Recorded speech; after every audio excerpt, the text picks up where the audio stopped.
నమస్కారం, welcome to ఏటీ pulse. కోల్కతాలో హిందువులను చంపాలని ఉద్దేశించిన 1993 బౌబజార్ పేలుళ్ల సూత్రధారి రషీద్ ఖాన్ ను విడుదల చేయాలని ఆదేశిస్తూ ఢిల్లీ హైకోర్టు ఇచ్చిన ఉత్తర్వులపై సుప్రీంకోర్టు స్టే విధించింది. ఏం జరిగిందో, మమతా బెనర్జీ ప్రభుత్వం ముందస్తు విడుదల కోసం ఎలా ఒత్తిడి చేసిందో చదవండి. వివరాల్లోకి వెళ్దాం. 1993 బౌబజార్ పేలుడు సూత్రధారిగా పశ్చిమ బెంగాల్ ప్రభుత్వం అభివర్ణించిన టాడా దోషి మహ్మద్ రషీద్ ఖాన్ కు శిక్షా తగ్గింపు మంజూరు చేస్తూ అతని విడుదలను ఆదేశిస్తూ ఢిల్లీ హైకోర్టు ఇచ్చిన ఉత్తర్వుపై జూన్ 22న సుప్రీంకోర్టు స్టే విధించింది. ముఖ్యంగా 1992 డిసెంబర్ లో అయోధ్యలోని వివాదాస్పద కట్టడాన్ని కూల్చివేసిన తర్వాత తలెత్తిన మత ఉద్రిక్తతల మధ్య ఖాన్ ఒక ప్రణాళికాబద్ధమైన బాంబుల తయారీ కార్యకలాపానికి నిధులు సమకూర్చాడు. అతను ముస్లిం సోదరుల ద్వారా బాంబులను ఉపయోగించి కలకత్తాలోని హిందువులను చంపాలని ఉద్దేశించాడు. బాంబుల తయారీ కేంద్రంలో జరిగిన ఒక ప్రమాదవశాత్తు పేలుడులో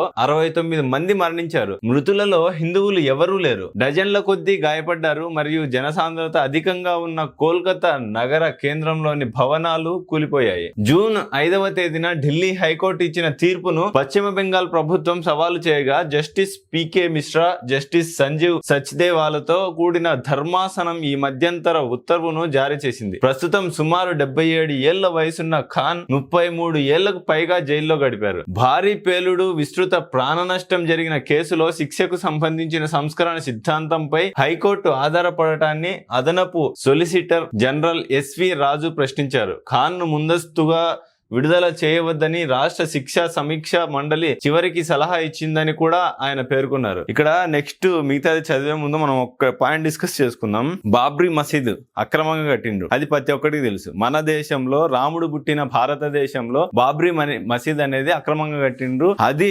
కూల్చి మన రామాలయం మనం కట్టుకున్నాం. నా ఉద్దేశం ఏంటంటే, ఒక నేరగాన్ని, అంటే హిందువులను టార్గెట్ చేసి చంపుదాము, అక్కడ బాబ్రీ కూల్చేసి అయోధ్య రామాలయం కట్టిర్రు, ఆ స్థలం మాది, భారతదేశం మాది అనే ఆలోచనలో ఉండే ఒక ముస్లిం వ్యక్తి, 69 మంది చావులకు కారణమైన వ్యక్తిని జైల్లో పెట్టి ముప్పూటలా మెప్పి తిండి పెడతాంది మన భారతదేశం.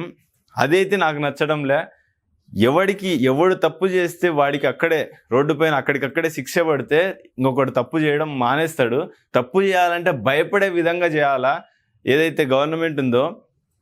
సో ఎవడైనా సరే ఇక్కడ కులం, మతం, రంగు పూసుకోవాల్సిన అవసరం లేదు. ఎవడు తప్పు చేసినా అధర్మం వైపు నిలబడిండని శ్రీకృష్ణుడు సొంత వాళ్ళని చంపించినాడు. అంత పెద్ద కురుక్షేత్రం జరిగింది, కొన్ని లక్షల మంది చచ్చిపోయినారు. సొంత వాళ్ళే తప్పు చేస్తే ప్రతి ఒక్కడికి శిక్ష పడాల్సిందే. సో ఇతను తప్పు చేశాడు కాబట్టి నువ్వు జైల్లో కూర్చోబెట్టి మేపాల్సిన అవసరం లే. మేపడమే కదా 33 ఏళ్ళుగా అతనికి అయిన ఖర్చు జైల్లో ఎంత ఉంటుంది? రోజుకి యావరేజ్గా 100 రూపాయలు వేసుకున్నా కానీ ఎంత ఖర్చు? మేపాల్సిన అవసరం లే. ఎక్కడికక్కడ శిక్షించడము, లేకుంటే భారతదేశంలో నచ్చకుంటే పొమ్మను పాకిస్తాన్కో, లేకుంటే ఇంకో చోటుకో బంగ్లాదేశ్కో, వీళ్ళకి సంబంధించిన దేశాలు ఉన్నాయి కదా, సపరేట్ చేసినారు కదా భారతదేశం నుంచి ముక్కలుగా.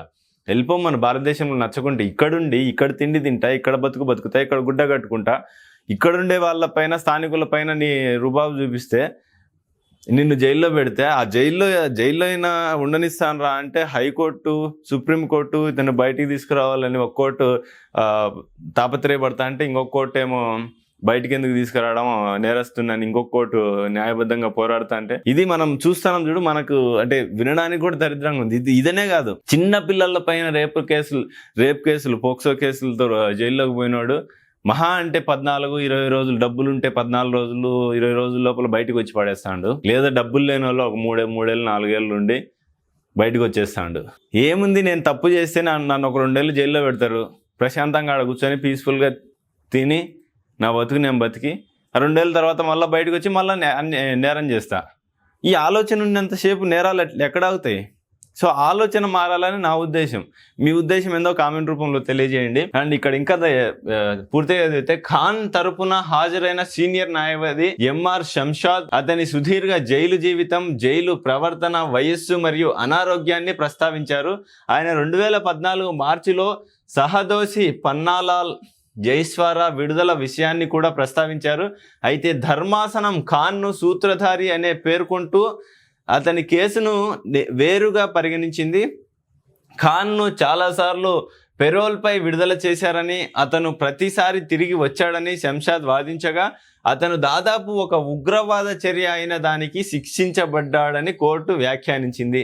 సవాలును పరిశీలించక ముందే ఖాన్ను విడుదల చేస్తే అప్పీలు నిష్ఫలమయ్యే అవకాశం ఉందని గమనించిన సుప్రీంకోర్టు విడుదల ఉత్తర్వుపై స్టే విధించింది. ఈ కేసులో తదుపరి విచారణను జూలై 28వ తేదీకి అత్యున్నత న్యాయస్థానం షెడ్యూల్ చేసింది. అండ్ ఢిల్లీ హైకోర్టు న్యాయమూర్తి నీనా బన్సల్ కృష్ణ జూన్ 5వ తేదీన ఖాన్ పిటిషన్ను అనుమతించి అతను మరే ఇతర కేసులోనూ నిందితుడు కాకపోతే తక్షణమే విడుదల చేయాలని ఆదేశించారు. బోబజార్ పేలుడు ఒక వ్యక్తిగత నేరం కాదని, అది సమాజాన్ని మొత్తంగా ప్రభావితం చేసిందని హైకోర్టు అంగీకరించింది. అయినప్పటికీ వర్తించే విధానం టాడా నేరాలను లేదా జాతీయ భద్రతను ప్రభావితం చేసే నేరాలను స్పష్టంగా మినహాయించినప్పుడు శిక్షా తగ్గింపును నిరాకరించడానికి నేరం యొక్క తీవ్రత మాత్రమే ఏకైక కారణంగా ఉండకూడదని అది పేర్కొంది. ఫిబ్రవరి 2020లో ప్రెసిడెన్సీ కరెక్షన్ లో హోమ్ సూపరింటెండెంట్ జారీ చేసిన నడవడిక ధృవీకరణ పత్రం ఖాన్ ప్రవర్తనను చాలా మంచిదిగా వర్ణించింది మరియు అతను జైలు శిక్షకు గురి కాలేదని పేర్కొంది. అతను పోలీసు భద్రత లేకుండా 93 రోజుల పాటు పెరోల్పై గడిపాడని, నిర్దేశించిన కాలంలోనే తిరిగి వచ్చాడని, బెదిరింపులు లేదా మతపరమైన విద్వేషానికి సంబంధించిన ఎలాంటి ఫిర్యాదులు ఎదుర్కోలేదని తీర్పులో నమోదు చేయబడింది. ఖాన్ మధుమేహం, అధిక రక్తపోటు, దీర్ఘకాలిక జీవక్రియ వ్యాధి, బినైన్ ప్రోస్టాటిక్ హైపర్ ట్రోఫీ, కంటి శుక్లం మరియు ఇతర వయస్సు సంబంధిత అనారోగ్యాలతో బాధపడుతున్నాడని కూడా పేర్కొనబడింది. ఖాన్ మరో నేరం చేసే అవకాశం చాలా తక్కువ అని హైకోర్టు నిర్ధారించింది. 33 ఏళ్లకు పైగా జైలులో ఉన్న అతడిని ఉంచడం వల్ల ఎలాంటి ప్రయోజనం ఉండదని, అతడి శిక్ష ఇప్పటికే నిరోధక మరియు సంస్కరణ లక్ష్యాలను సాధించిందని పేర్కొంది.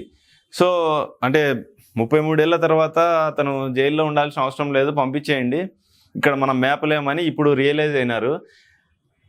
అది శిక్షగా నేనైతే భావించిన. అంటే ఇప్పుడు 69 మందిని చంపిన వాళ్ళను నువ్వు జైల్లో కూర్చోబెట్టి తిండి పెట్టి 33 ఏళ్ళు మేపి తర్వాత పెరోల్ పైన బయటకు వచ్చి సత్ప్రవర్తనతో ఉన్నాడు, మళ్ళా నిర్దేశించిన టైంకి మళ్ళీ జైలుకి వచ్చిండు, అతన్ని వదిలేయండి జైలు నుంచి, ఇవన్నీ మాట్లాడడం వల్ల వేస్ట్. శిక్ష అంటే అది కాదు, కూర్చోబెట్టి మేపడం కాదు శిక్ష అంటే. సో ఇది మార్చాలా అనేది నా ఉద్దేశం. మీ ఉద్దేశం ఏముంటుందో కామెంట్లలో తెలియజేయండి.